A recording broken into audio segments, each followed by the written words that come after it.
You're here today, you're announcing the deployment of troops, 350 here, Yes. 1,000 on standby. Russia has amassed more than 100,000 troops on the border. When you think about those numbers, does it frighten you a bit that actually NATO cannot handle what is going on here? I think everybody should be in no doubt that were Russia to be so foolish, to make the catastrophic mistake of invading any part of Ukraine, the Ukrainian army, which themselves number about 200,000, maybe 150,000 in reserve, they will fight. And there will be bloodshed. And I think everybody in Russia must understand that. And it will not be easy. What we're doing here today, the reason I'm here today in Poland, is showing our solidarity with our NATO partners and fortifying NATO's eastern frontier. So you've got 350 troops coming in from 4-5 Commando here to help the Poles. And don't forget, we've already been giving quite a lot of assistance on the border with Belarus because of the aggressive use of immigration by the Moscow-supported puppet regime of Lukashenko.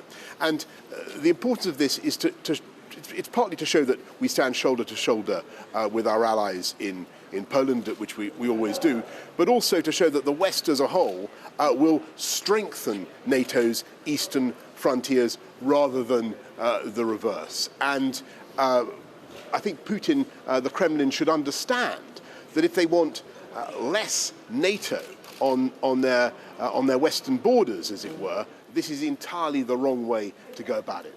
And I need to bring you back to some domestic issues, lots going on at home too. Cressida Dick has said today that some, but probably not all of those 50 staff members in Downing Street that have been asked about the party, sent questionnaires, may very well end up with a fixed penalty notice. You must be worried. Look, Beth, I'm sure there'll be plenty to say about all that kind of stuff in due time. But right now, I think people would understand that the focus of the UK government is on bringing together our allies in NATO and making sure that we stand shoulder to shoulder. But one thing that I think is very important, and Mateusz mentioned this, I think you picked it up in his remarks earlier on, we've got to have that automatic package of sanctions ready to go. And he singled out, I thought, notably, the Nord Stream 2 pipeline, that colossal gas pipeline. Now, we all know how difficult that is for some of our friends. We all know that, particularly right now with the spike in gas prices, it will be tough to say no to Nord Stream 2. But okay. I think it is absolutely right that we continue to make progress on that. And that is, I think, a very, very important priority if we are to contain the Russian question, threats. if I may. 50 members of staff are being sent questionnaires by the police. Are you worried about that? Because the public might be watching and thinking, he said there weren't any parties and now 50 members of staff have been interviewed by the police. Beth, not worried about that? Beth, I will have plenty to say about that when the process is complete. I'm only asking you because that's what Cressida Dick said today. I know you are, Beth. I'll have plenty to say about that when the process is complete. But what we're doing now is showing that we are supporting our Polish friends. The Poles came to support us in the Second World War. We stand side by side with them today. And actually, one thing that I hope you picked up also is the way in which both Poland and the UK are offering direct military support to our Ukrainian friends. And we both believe in a sovereign, independent Ukraine. And as you know, the UK has been supplying some defensive weaponry in the form of anti-tank missiles, 2,000 anti-tank missiles. We've been training Ukrainian troops.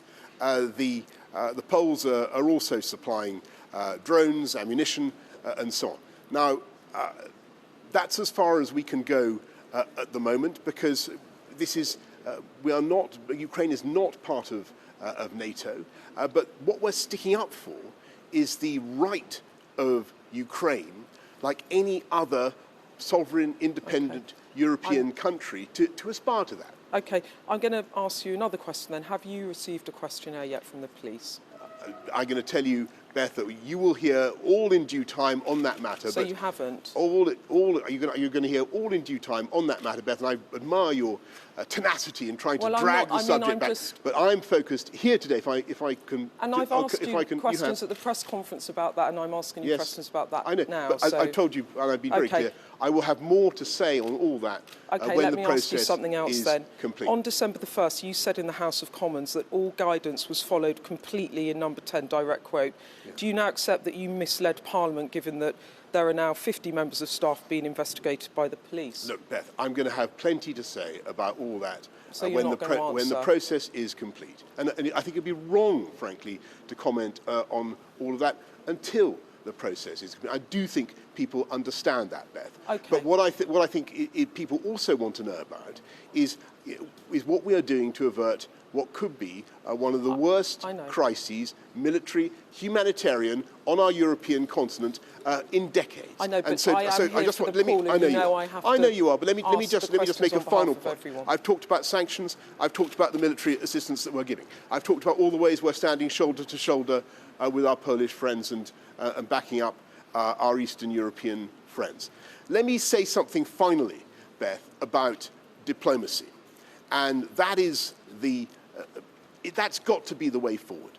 There has got to be room for a conversation with the Kremlin about what they are doing. It cannot be sensible for them continually to threaten Ukraine with 130,000 troops. There has to be a way out of this. It will be a disaster for them. It will be a disaster for Russia. It will be a disaster for the world if they were to invade. There must be an off-ramp for conversations about exactly what kind of force dispositions NATO is going to have in Eastern Europe, and transparency about that, transparency about missile placements. There is a conversation to be had.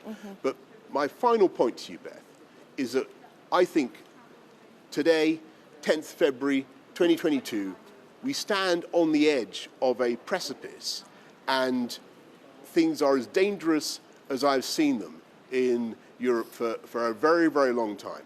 It's up to Vladimir Putin now to disengage and to de-escalate, and the way forward is diplomacy. Well, thank you very much. Thank you. I have to ask you about John Major, Prime Minister, because John Major said that you shredded diplomacy. So,